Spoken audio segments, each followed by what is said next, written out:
नमस्कार, मैं हूं संगीता राय। पूर्वांचल एक्सप्रेस न्यूज के इस वेब पोर्टल में आपका स्वागत है। आइए देखते हैं हमारे संवाददाता राम सकल यादव की यह विशेष रिपोर्ट।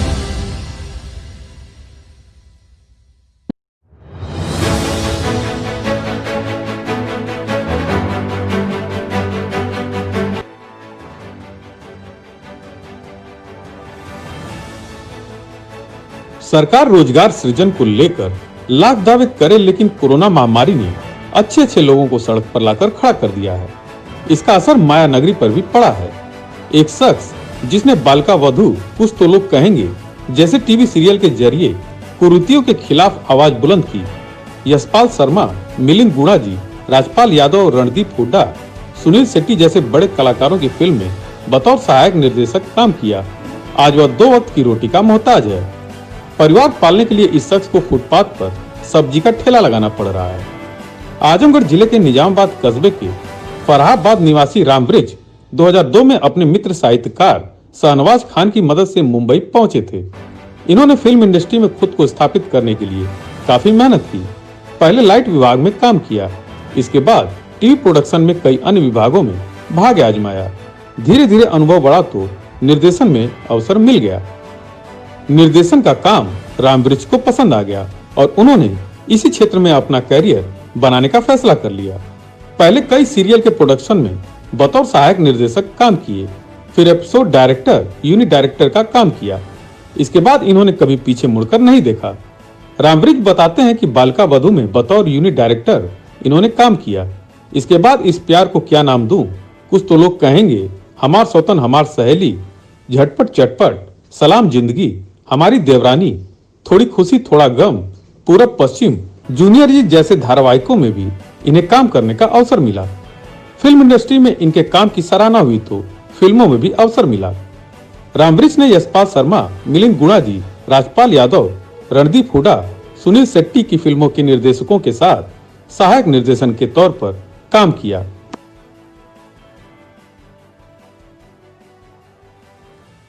हुआ ये था कि जैसे फिल्मी जो है कि दुनिया तो ऐसी है जिसमें किसी भी चीज़ की निश्चितता होती नहीं है, अनिश्चितता तो भरी पड़ी होती है। अगर आप जो है कि आप का समय साथ दे रहा है तो आप जो है कि जीरो से हीरो बन सकते हैं। अगर समय साथ नहीं दे रहा है तो आप धीरे धीरे ये चलिए। बट मैं ऐसा इंसान था कि मुझे कभी किसी चीज़ से हारना आज तक आया ही नहीं। तो मैं अच्छा खासा था। मैंने एक्चुअली बम्बई में मैं 18 साल से मेहनत किया। मैं एक अनजान शहर में जा कर के अपने दम पर पे स्ट्रगल करके जो है कि वहाँ स्थिति हुआ और एक बिना बैकग्राउंड के मैंने एक एज ए निर्देशक अगर अपना करियर बनाया तो मेरे लिए देखा जाए तो मैं सोचता हूँ मैंने अपने जीवन में ठीक है, जहाँ कुछ भी नहीं था वहाँ मैंने बहुत कुछ हासिल किया। मैं वहाँ पे अपना जो है कि खुद का मकान ख़रीदा हूँ, एक फ्लैट, और मैं अपने बीवी और बच्चों के साथ वहीं रहता था। बच्चे वगैरह वहीं पढ़ते थे।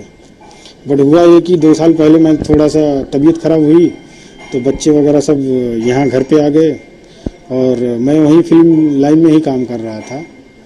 लेकिन ठीक चल रहा था फिल्म लाइन का काम। और यहाँ मैं आजमगढ़ में आया था एक फ़िल्म के रेके के लिए। और एक मेरे दोस्त हैं, एक दिवाकर प्रजापति, वो फिल्म को प्रोड्यूस कर रहे हैं। तो उन्होंने मुझे एज ए निर्देशक जो है कि हायर किया था कि रामब्रिज भाई आप ही मेरी इस पिक्चर को जो है कि डायरेक्ट करोगे। तो उसी प्रोजेक्ट पे हम लोग 2 साल से काम कर रहे हैं। तो उसी फिल्म की रेकी के लिए आया था क्योंकि अब शूटिंग की तैयारी चल रही थी। तो अब यहाँ आने के बाद अचानक लॉकडाउन लग गया। लॉकडाउन पहले 14 दिन का, तो मैंने इंतज़ार किया, ठीक है 14 दिन कोई बात नहीं। फिर 14 दिन का, फिर इंतज़ार किया, कोई बात नहीं, फिर 14 दिन का। तो अब क्या हुआ, 2-3 महीने जब इस तरीके से लॉकडाउन लगा तो मेरे प्रोड्यूसर जो बोले कि रामब्रिज भाई मेरा भी बिजनेस अब चौपट हो गया है, अब ये प्रोजेक्ट कम से कम 1.5-2 साल लेट होगा। तो मैं वापस फिर बेरोजगार हो गया। प्रोजेक्ट चलता तो कम से कम कुछ इनकम होती थी जिससे मैं परिवार को चला सकता था। लेकिन वो प्रोजेक्ट बंद होने की वजह से मेरी पारिवारिक स्थिति बड़ी दयनीय हो गई। तो अब मुझे परिवार के खर्च को चलाने के लिए कुछ समझ में नहीं आया, कोई आय का स्रोत नहीं था। तो ये धंधा, सब्जी का धंधा, जिसे मैंने अपने पिताजी से सीखा था और मैं जब भी मेरी बुरी परिस्थिति आती थी मैं करता था, तो मैंने सोचा चलिए ठीक है, बस इसी धंधे को अब शुरू किया जाए, जिससे कम से कम मेरा परिवार का भरण पोषण तो होगा और हो गया। एक्चुअली देखा जाए तो मैं सिर्फ कोरोना और लॉकडाउन को मानता हूँ और फिल्म इंडस्ट्री को मैं ज़रा भी दोष नहीं दूंगा, क्योंकि मैं अगर अपनी लफ्ज़ों में कहूँ तो फिल्म इंडस्ट्री एक ऐसी जगह है जो बहुत ही जो है कि प्योर फील्ड है, जहाँ पे लोग बोलते हैं कि बहुत ज़्यादा करप्शन है, ये है वो है, लेकिन वहाँ पे वही आदमी टिक पाता है जो टैलेंटेड होता है, जिसके अंदर टैलेंट होता है। आजकल मैं देख रहा हूँ बहुत बातें चल रही नेपोटिज्म की। हो सकता है नेपोटिज्म हो, बड़ी बड़ी चीज़ों को होता है, लेकिन कितना बड़ा नेपोटिज्म होता है, तो नेपोटिज्म के बल पे कोई इंडस्ट्री में टिक नहीं सकता। अगर नेपोटिज्म ही होता तो आज शाहरुख खान सुपरस्टार नहीं होते, अभिषेक बच्चन सुपरस्टार होता, क्योंकि उसके पिताजी से बड़ा कोई बड़ा सुपरस्टार था नहीं। मैं इस चीज़ को मानता हूँ। और मैं जब एक सब्जी बेचने वाले का लड़का था और मैं जाकर के वहाँ पे एज ए निर्देशक के रूप में अपना करियर बना सकता हूँ, तो मैं तो सोचता हूँ कि जो आदमी डिसाइड कर ले, जो आदमी मेहनत कर ले, वो हर व्यक्ति जो है कि सक्सेस हो सकता है। अब आगे जो मेरे जो पेंडिंग प्रोजेक्ट हैं, जो कोरोना के चक्कर में स्टॉप हो गए थे, उन लोगों से मेरी बातचीत चल रही है। वो लोग बोले कि नहीं, हम प्रोजेक्ट तो करेंगे ही, लेकिन थोड़ा सा टाइम चाहिए स्थिति को रिकवर करने के लिए।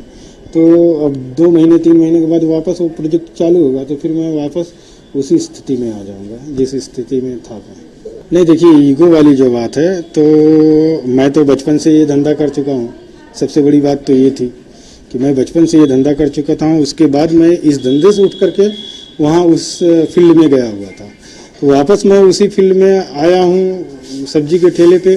तो मुझे कोई कुछ ऐसा ईगो नहीं होता है, कुछ ऐसा फील नहीं होता। हालांकि मेरे जान पहचान वाले लोग बोलते भी हैं कि सर, आपको लोग इस स्थिति में देखेंगे तो क्या सोचेंगे। मैं बोला, लोग क्या सोचेंगे, मैं उसका जिम्मेदार थोड़ी हूँ यार।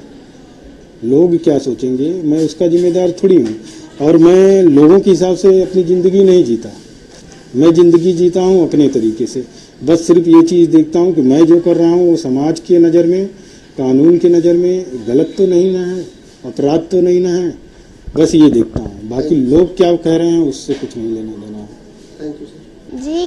कोई बात नहीं, हमारी कंडीशन के अकॉर्डिंग हमें उसमें पार्टिसिपेट करना चाहिए। पहले हम अच्छे घर में रहते थे, अभी है वो घर, अभी भी उसमें ताला लगा हुआ है।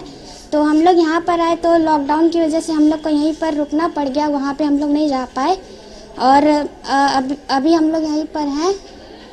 तो कोई बात नहीं, हम फिर से कंडीशन जब सही हो जाएगी तो हम लोग वहाँ पे फिर से जाएंगे और अपना जो हमारा था, जो डेली रूटीन है, मेरे पापा का जो काम था, वो वापस वो कंटिन्यू होगा। मुझे तो बहुत अच्छा लगता है, बहुत अच्छा लगता है। मैं अपने पापा, वो मेरे इंस्पिरेशन है, मेरे आइडल हैं।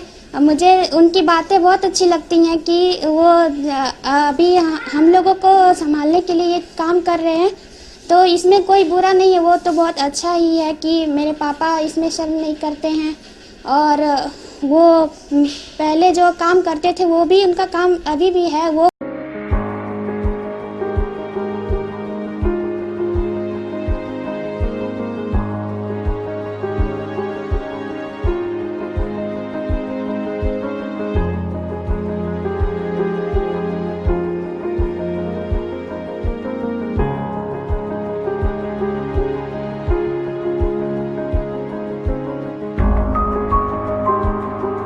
अगर आपको हमारी खबर पसंद आई हो तो हमारे चैनल को लाइक, सब्सक्राइब और शेयर जरूर करिए।